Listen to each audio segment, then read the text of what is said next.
السلام عليكم ورحمة الله وبركاته. أهلا وسهلا ومرحبا بكم دمان أمد الصومالية ملك سيجوكتان. شر أيان ربي إن الله بارك الله شر كان عربتا يبون مسلمين تا يسوق تجين عاصمة ذاك قطر الدوحة أو أي ما أردت الرجيني إني ور حوق له أما أروح على تعامل كسر صاران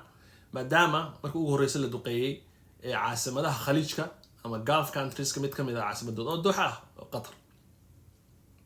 لكن wax la yaqaano kama aysan soo bixin ama wax sida loo filay maxaa la subxaan rabbi saddex arin midna ka soo baxaan waxaa la rabay number 1 in ay duqeyn maadaama loo geystay Israel duqeyn karaan taas oo hadda waali ahba meesha Iran ma maraysay iyo inay ugu yaraan cunaqabateyn ku soo oo ay u midoobeen wadda islaamka ay carabta isu kaashaday wadamada fara badan in cunaqabateyn Israel ku soo rogayaan ama inay Abraham Accord-kii wadamadii hadda xiriirka la sameeyay maxaa yiraahdaa Israel in ay xiriir diplomatic relationska ama xiriirka diblomaasiyadeedna u jaraan safaaradahooda soo xiraan Abraham Accord wixii la dhihi jirana ay meesha ka saaraan saddexda laakiin midkoodna lama taabanin sababta ku sheegay marka sababta waxa weeye ummadii iska fiirsanayay wax tilaaba aan qaadin markii dumarka iyo caruurta reer Falastiin inta la go'doomiyay ma aragtay gaajada loo dilay starvation campaign-ka lagu qaadayay la isirtirtiray ethnic cleansing ya xasuuqa ba'ana loo geysanay ama genocide-ka waa la fiirsanay iska daa waliba qayba laga ahaa maxay la Masar oo kale waa dadka ma aragtay xuduudda ka xirtay ee u diiday in raashin iyo daawo iyo hubka midna u galaan ama xitaa mujaahidiin dagaalami lahaay u galaan oo number 1 يا طبعا جوردن وهذا الحدود لا هالحبة أنا قليل قش إنه قصي إسرائيل سافر بدون وقدر لك الشيء جندرتين نمبر 1 ما كذلك حسوقاس بان يجاجسين تا بابا عادتك في سنة رجل لك ما قبل إني حدنا وحل لقطتين أي كسر صار دوران وقدر كوبات قدر كلابات وحوها إن أنا وحبة رجال لك قبل إن تلاوين كسر صاران محايا لي wadamada qaarkood ayaa waxaaba lacag lagu siyaaba in ay Israel ay ma aragtay ilaaliyaan sida Masar oo kale oo billions of dollars lagu siiyo sida Jordan oo kale ayana billions of dollars lagu siiyo علاقات سياسية دبلوماسية leeyihiin safaaraday leeyihiin hadii marka Israel wax dhibaya ay soo saaraan billions of dollars kaas laga goosanaya okay waa umadii shalay markii Iran dagaalkii 12 maalmood ee Iran iyo Israel ku socday waa nimankii ogolaaday in diyaaradaha Israel ay hawadooda isticmaalaan oo hawadooda fasax u siiyeen ayagoo diyaaradaha maxaa yiraahdaa Iranna kuwa aan diyaaradaha lahayn ee dulmaray ama droneska la yiraahdo soo ridayay maxaa yeelay waa dad especially Jordan iyo Masar ka hadlaya waa dad dhaqaale lagu siiyo in Israel meesha ku protect gareeyaan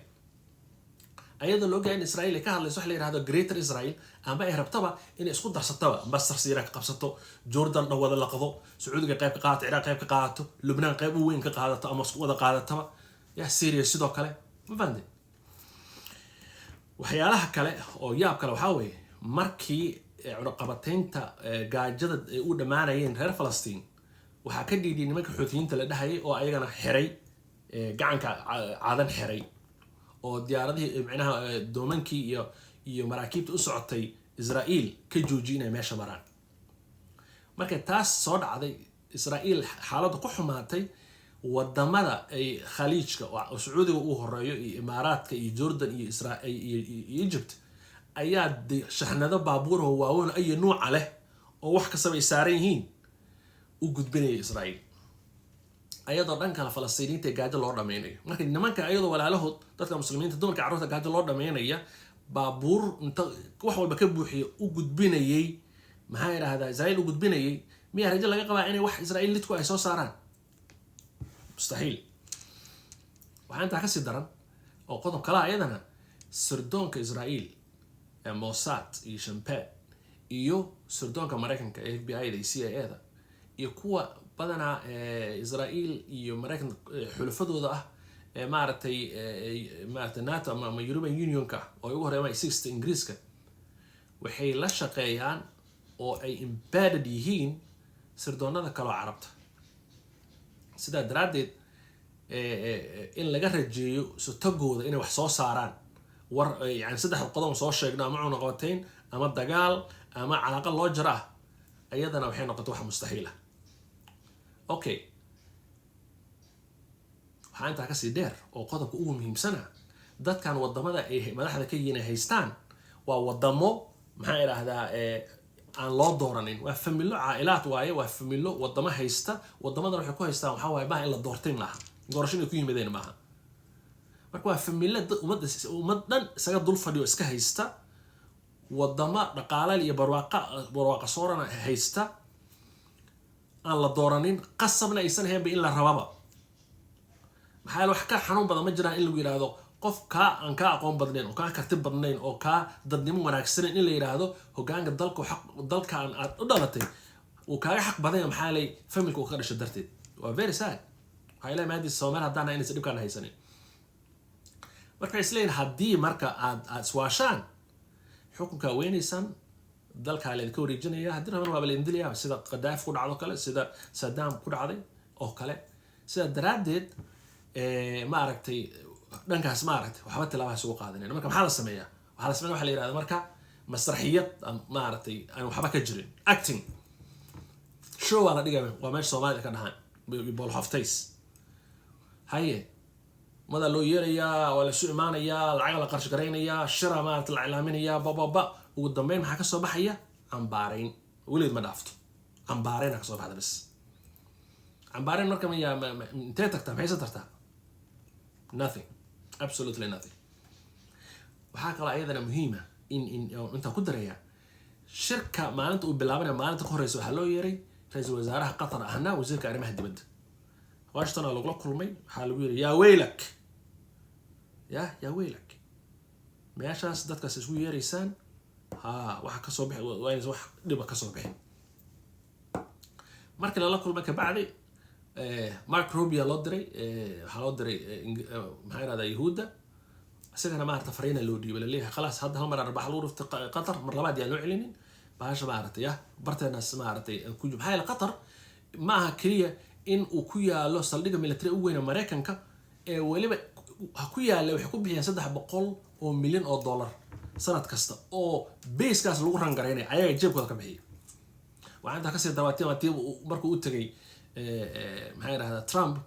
waa iyagii maartay diyaarad dhan 400 milyan oo dollar lagu sheegay ee leeyri waa the flying palace ama qasriga duulaya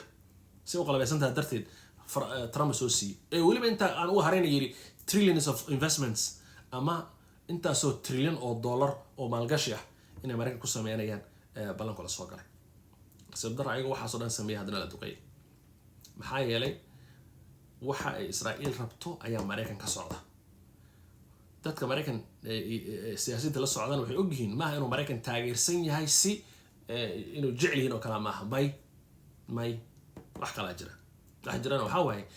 siyaasiyiintu Mareykanka waa qasban yihiin jecel maaha maxaa yeelay meesha waxa ka jira waxa la yiraahdo Israeli maxay raahdaa lobby ama dad aad iyo aad u awood badan oo dhaqaale haysta oo siyaasiga rabaana kursiga saara siyaasiga rabaana kursiga ka rida marka siyaasiga soo saameyn u yeesho siyaasadda uu sii jiro careerkiisa ama mustaqbalkiisa aan loo burburinin wuxuu ku qasban yahay wax alla wixii Israa'iil ay tiraahdo ama ay rabtaba in la sameeyo billions of dollars loo diro waxaan ku leeyahay hub ay nooca loo diro waxba loo sameeyo macnaha jacayl ma ahan kursigiisa u baqaya maxay wuxuu og yahay dadkii ka soo horjeestay meesha ay ku dambeeyeen ilaa heer Mareykan maanta waxa la maray la yiraahdo ciidamada Israa'iil waa in Mareykanka uu bixiyaa maxay raahdaa gunadooda iyo benefitskooda iyo salaryooda uu bixiyaa ayadoo kuwa Mareykanka veteranska ama haajiray ciidamada hore u soo dagaalamay ay darbiyada jiifaan oo waxaan ku leeyahay Israa'iilna ay haysato macnaha caafimaad oo bilaasha Mareykanka wax la caafimaad bilaash kama jiraan qofka Mareykan arrintiisa la socda yaqaana intaas ku soo gabagabeynaya aad ma xasantiin wasalaamu calaykum wa rahmatullaahi wa barakaatuh